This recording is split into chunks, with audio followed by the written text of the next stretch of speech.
Di hadapan kita ini, dulunya berdiri sebuah gereja Belanda yang dibangun pada tahun 1640. Namun runtuh pada tahun 1808 karena gempa bumi. Bangunan ini sempat menjadi gudang sebelum akhirnya dipugar kembali di awal abad ke-20 dengan sentuhan arsitektur bergaya neo-renaissance khas Eropa. Hingga akhirnya pada 13 Agustus 1975, gedung ini resmi dibuka sebagai museum wayang oleh Gubernur Ali Sadikin. Selamat datang di Museum Wayang. Halo teman-teman seniman muda berkarya, hari ini aku akan berkeliling di Museum Wayang dan akan ditemani oleh edukatornya langsung, Mas Bayu. Halo Mas Bayu, halo, salam kenal Mas. Ya, oke. Nama saya Bayu, saya edukator, saya pemandu di Museum Wayang. Kakak Islan, di sini kita udah sampai di lobi Museum Wayang. Di lobi Museum Wayang ini ada yang keren sih. Salah satunya adalah wayang golek ini, namanya adalah Gatotkaca dan Pergiwa. Gatotkaca ini ya sebutannya adalah Superman di Indonesia karena memang dia kekuatannya sama kayak Superman. Bisa terbang dan bulletproof juga. Ini 3 meter ya Mas ya? Iya, ukurannya 3 meter Gatotkaca dan Pergiwa. Terus ya, ada yang spesial juga, namanya adalah Blencong. Blencong. Ya, ini namanya Blencong, ini adalah lampu penerangan dari pewayangan. Makanya itu kenapa disebut wayang, karena berasal dari bayang-bayang. Ini dia yang membuat bayangan tersebut. Sangat ikonik ya Mas Bayu ya. Ya. Dan ini hanya ada 2 ya? Iya, Satu ada di 2. Museum Wayang, satu di Keraton Solo. Betul. Mari kakak Islan kita ke zona 1. Ini ada beberapa wayang golek, ceritanya tentang Rama Wijaya, Rahwana, dan Duryodhana. Kalau Rama Wijaya dan Rahwana ini dalam satu kitab namanya adalah Kitab Ramayana. Kitab Ramayana. Ya, jadi Rama ini adalah tokoh baiknya, Rahwana ini adalah tokoh jahatnya. Ada Duryodhana, Duryodhana ini adalah cerita di Mahabharata, ceritanya dia adalah kerajaan dari Hastina. Nah, kalau yang wayang ukur benerannya bentuknya seperti ini. Ini ada wayang golek Pakuan Bogor, wayang golek Cepat Cirebon gitu dia. Kalau ini khusus untuk pementasan. Iya, ukuran standarnya adalah seperti ini. Karena biar bisa dipegang, ada interaktifnya dari dalangnya. Tembikar ini namanya adalah Semar. Semar. Ya, Semar ini kalau di Indonesia mungkin kayak Joker Indonesia kali ya, karena senyumnya lebar. Nah, ini biasanya digunakan untuk naruh uang di dalam mulutnya. Berarti fungsinya untuk sebagai celengan. Ya, namanya terkenal di legendnya itu celengan Semar. Semar ini adalah tokoh bapak yang bijaksana. Tahu nggak Kak kenapa disebut wayang klitik? Kenapa? Bukan karena dikelitikin ya kayak, tapi karena memang badannya dari kayu, tangannya dari kulit. Kalau digerakkan ada suara yang berbunyi, klitik-klitik. Makanya disebutnya wayang klitik gitu. Nah, terus di sini juga ada yang namanya Jan Pieter Soenkun. Jan Pieter Soenkun itu kenapa namanya ada di sini? Karena sebagai simbolis dia dimakamkan di tengah-tengah ini. Iya, jadi di tengah-tengah ini adalah makamnya Jan Pieter Soenkun. Nah, batu nisan ini antara lain nama-nama yang dikubur di sini ada di sebelah kiri dan di sebelah kanan. Kira-kira mengapa jenazah JP Kun dikuburnya di sini, Pak? Karena memang ini adalah gerejanya dulu. Jadi ya mereka dimakamkan ya di belakang gereja mereka. Sekarang kita ada di zona yang menjelaskan tentang wayang kulit. Nah, ada salah satunya dia adalah wayang ukur Yogyakarta. Wayang kulit Yogyakarta yang ini namanya kenapa disebut wayang ukur? Karena memang ternyata wayang ukur ini tidak normal. Jadi sebenarnya kalau wayang itu pertama kali emang tanpa warna.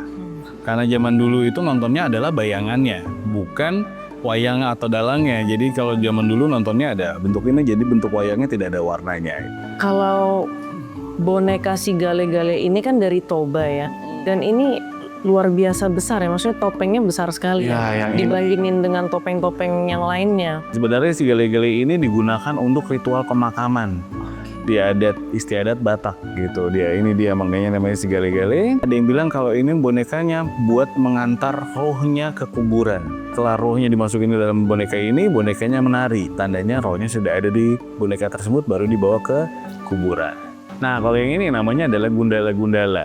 Jadi ini digunakan sebagai pemanggil hujan. Jadi kalau misalkan kondisi panas atau misalkan ini menggunakan tarian yang seperti mungkin tariannya seperti tarian tortor gitu kayak seperti itu juga, tapi ini digunakan di gundala-gundala. Berarti memang orang-orang pada saat itu masuk ke dalam baju ini, jadi mereka menggunakan topengnya. Iya ya betul. Kita ada punya topeng dari Bali, topeng dari Madura, Jawa Timur, dari Yogyakarta. Ini cara pemakaiannya tidak dikalungkan di kepala tapi digigit. Luar biasa. Ini topeng-topeng dari seluruh Nusantara Indonesia. Iya betul. Ini wayang kulit Betawi. Jakarta hanya punya wayang kulit Betawi, tapi dia pengen punya wayang golek. Akhirnya mereka bikin wayang golek. Ini dia wayang goleknya, namanya wayang golek Lenong Betawi. Kalau untuk perbedaan signifikannya apa aja sih, Mas? Perbedaannya kalau cerita wayang kulitnya itu diambil dari cerita Mahabharata dan Ramayana. Cuman kalau wayang goleknya ini dibikin sama Kitizar Purbaya. Ini diambil dari cerita legendanya Jakarta. Kayak Jampang, Pitung. Kalau yang si Mariam atau si Manis Jembatan Ancol itu kan cerita legendanya di Jakarta. Orang-orang sangat familiar soalnya sama si Manis Jembatan Ancol. Betul Kak. Jadi ini dia juga diambil dari ceritanya. Sebenarnya dia adalah wanita yang sangat cantik. Itu digunakan sebagai alat negosiasi atau delegasi antara Belanda dan Indonesia. Oke, kita sudah sampai di zona 4 Kakak Chelsea. Jadi ini cerita Ramayana. Jadi Rama itu sama Sinta sama Lesmana pergi ke hutan sedang mengejar kijang emas. Jadi Sinta ini minta kijang emas ini ditangkap. Akhirnya Rama dan Lesmana pergi mengejar kijang tersebut. Tapi Rama ini tetap menjaga Sinta dalam lindungannya dengan memberikan lingkaran api supaya tidak terganggu dengan makhluk-makhluk yang lain. Jadi sebenarnya kalau untuk pesan moralnya sendiri itu apa ya, Mas Bayu, dari cerita ini? Jadi ada sebagian cerita bilang yang tokoh romantisnya ternyata Rahwana. Rahwana ini ternyata dari kecil dia sudah ada wajahnya Sinta di otaknya. Nah sampai dia besar dia belum pernah ketemu yang namanya Dia Sinta. Mencari namanya Sinta. Ternyata Sinta itu sudah jadi istrinya Rama. Diculik. Akhirnya setelah diculik sehari, 2 hari, 2 minggu, sebulan, 2 bulan dia nggak bahagia di kerajaan Rahwana. Akhirnya Rahwana memberikan kebahagiaannya untuk kembali ke Rama dengan menyerahkan nyawanya sama Rama untuk dibunuh. Jadi memang banyak versi-versi juga ya versinya. Karena saya waktu itu juga pernah menonton pementasannya di Bali. Jadi memang ada versi, mungkin versi Jawa, versi Bali. Bali ada, tapi memang ceritanya sama, cuman versi penyampaiannya aja yang berbeda. Cara penyampaian. Iya. Nah, penyebaran wayang ini ada beberapa. Kita salah satunya yang paling jauh ada di Papua. Wayang Papua adalah salah satu seni pertunjukan tradisional yang berasal dari Provinsi Papua. Jadi ya, Wayang ada Papua posisinya di memiliki sebelah ciri sana. khas yang membedakannya dari wayang-wayang lainnya di Indonesia. Pertunjukan ini menggunakan boneka kayu yang diukir dengan tangan dan dihidupkan melalui gerakan tari. Dia sil-sil lini masanya 1500 sebelum Masehi, terus ada berkembangannya wayang sampai di tahun sekarang. Wayang itu masih ada ceritanya. Berarti memang ini dari tahun ke tahun di tempat yang berbeda-beda juga. Mas Bayu. Penyebarannya juga berbeda-beda. Ini dia salah satunya ini masa kemasan wayang kulit Purwa zaman tahun 1960. Itu pagelarannya udah mulai tampil lagi, sudah mulai ada pengrajin wayangnya kembali. Ada yang namanya wayang suluh dan wayang kulit revolusi. Kalau wayang suluh ini menceritakan tentang perjuangan bangsa Indonesia zaman dulu. Saat kemerdekaan. Sebelum kemerdekaan sebenarnya penjajahannya. Nah, ada lagi wayang kulit revolusi nih. Revolusi ini ceritanya tentang kemerdekaannya. Baru tentang kemerdekaan Indonesia, Independence of Indonesia, ada Soekarno, Hatta, dan Hamengkubuwono. Berarti di sini juga menceritakan tentang perjuangan bangsa Indonesia juga, karena zaman dulu televisi itu kayaknya barang yang mahal mungkin.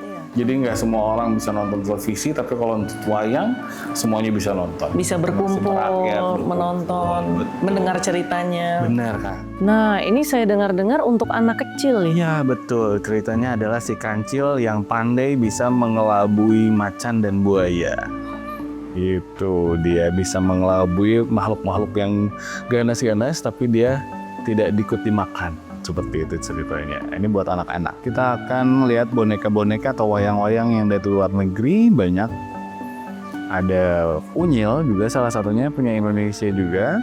Ini dia Unyil, ada Potehi, ada marionet, cerita tentang Yudaya Unicorn yang dari Amerika, ada dari Suriname, bentuknya persis dengan wajah wayang di Indonesia.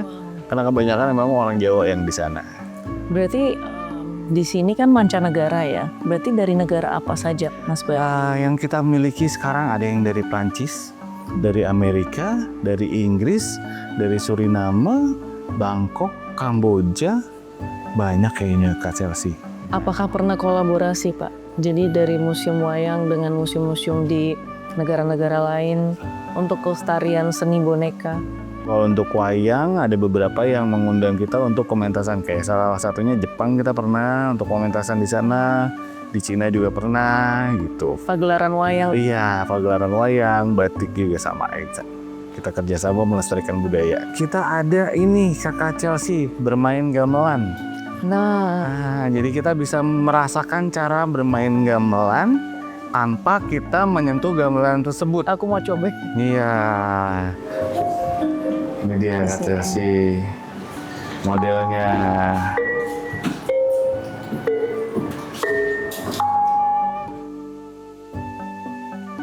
Nah Kak, di Museum Wayang juga ternyata ada perpustakaan yang sudah baik. Kalau di sini berarti teman-teman bisa duduk dan baca, tapi buku-bukunya hanya bisa dibaca di sini ya, berarti Iya. nggak boleh dibawa pulang. Betul Kakak. Wajah baru dari Museum Wayang juga salah satunya adalah perpustakaan. Bisa duduk nyaman, dekat jendela sambil membaca buku. Ini adalah ruangan paling favorit di Museum Wayang untuk tahun ini. Di dalamnya kita ada film 360, terus ada interaktif, ada wayang wall seperti ini, mengetahui pengetahuan tentang wayang. Bisa melihat langsung ya, Ya betul. ada karakter-karakternya. Animasinya. Ini pasti sangat interaktif untuk anak muda terutama ya. Untuk pengunjung-pengunjung yang masih sekolah, anak-anak SD, SMP. Supaya mereka tertarik dan mengetahui bentuk tokoh-tokoh wayangnya. Ini dia ruangan 360 Kakak Chelsea. Silakan.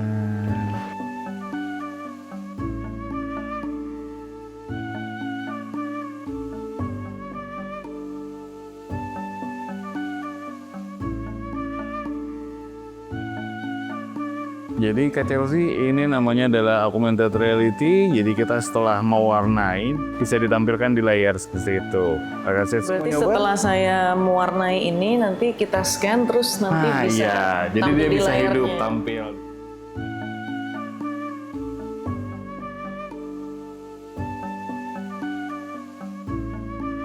Nah itu dia binatangnya Kak Chelsea. Wah, cepet banget udah. Nah Kakak Chelsea boleh masuk buat nyentuh binatangnya. Bisa.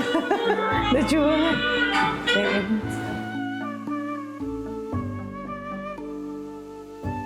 Kak Chelsea, sekarang kita udah di ruangan terakhir, namanya adalah ruangan pagelaran. Kenapa disebut ruang pagelaran? Karena memang ada pagelaran ya. Modelnya akan kayak gini. Kalau pementasan biasanya kayak gini, ini bentuk wayang kulit, udah ada belencongnya, udah ada kotak buat ini, dan ada gamelannya. Berarti kalau pagelaran itu hanya setiap seminggu sekali atau ada berapa? Iya, kalau untuk pagelarannya sendiri, kita biasanya di hari Minggu. Biasanya mulai dari jam 10 sampai jam 2. Nah, ini namanya adalah wayang janur, Kak. Tapi ini belum jadi, ini baru kerangka dan ini adalah janurnya. Janurnya ini dari daun kelapa yang disebut dari janur kuning. Biasanya dipakai buat bikin ketupat sayur atau apa, tapi ini kita bikin jadi wayang. Nanti lebih lanjutnya untuk cara pembuatannya akan dipandu sama Bapak Adi. Caranya untuk nganyam itu seperti ini di awal. Oh iya. Berarti ini Ya. Ya, betul seperti itu. di sininya ya? 1 atau 2 putaran seperti ini. Oh, ke sininya ya, Pak. Ya, Nah, ini sebentar lagi selesai. betul. Selain aktivitas ini, di Museum Wayang juga ada aktivitas untuk melukis ya. Di kardus kalau nggak salah. Iya, betul. Ada itu wayang kardus namanya. Ini contohnya seperti ini. Begitu. Ya, ini wayang kardus yang sudah diwarnai. Kalau yang sudah dilukis ini Ya, kalau karakternya dia- apa, Pak? Itu kalau tidak salah Sri Kandi. Ini Sri Kandi. Ya. Terima kasih banyak, Pak Aji. Sama-sama. Oke, Kak Chelsea. Jadi itu pengunjung dari tur kita di Museum Wayang. Terima kasih banyak Mas Bayu sudah menemani aku keliling di Museum Wayang.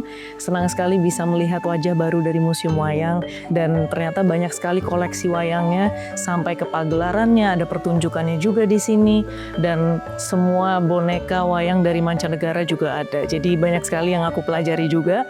Semoga teman-teman nanti suatu hari bisa berkunjung ke sini. Nah, aku ada pertanyaan nih Mas, bagaimana teman-teman seniman muda berkarya bisa berkunjung kemari? Oke, kalau untuk berkunjung ke Museum Wayang, itu kita bisanya di hari-hari Selasa sampai Minggu. Kalau dari Selasa sampai Jumat, kita buka dari jam 9 sampai jam 3 sore. Tapi kalau misalkan Sabtu dan Minggu, kita buka dari jam 9 sampai jam 8 malam. Itu dia. Untuk tiketnya sendiri, untuk dewasa di hari Selasa sampai Jumat, kurang lebih dari dewasanya 10.000. Anak-anaknya 5.000, tapi kalau dari Sabtu dan Minggu weekend dewasanya 15.000, anak-anaknya 5.000. Kalau untuk Instagramnya apa sih Mas? Oh, Instagramnya ada di @museumwayang. Terima kasih banyak Mas, sampai jumpa lagi. Siap, Terima kasih. terima kasih Kak Chelsea.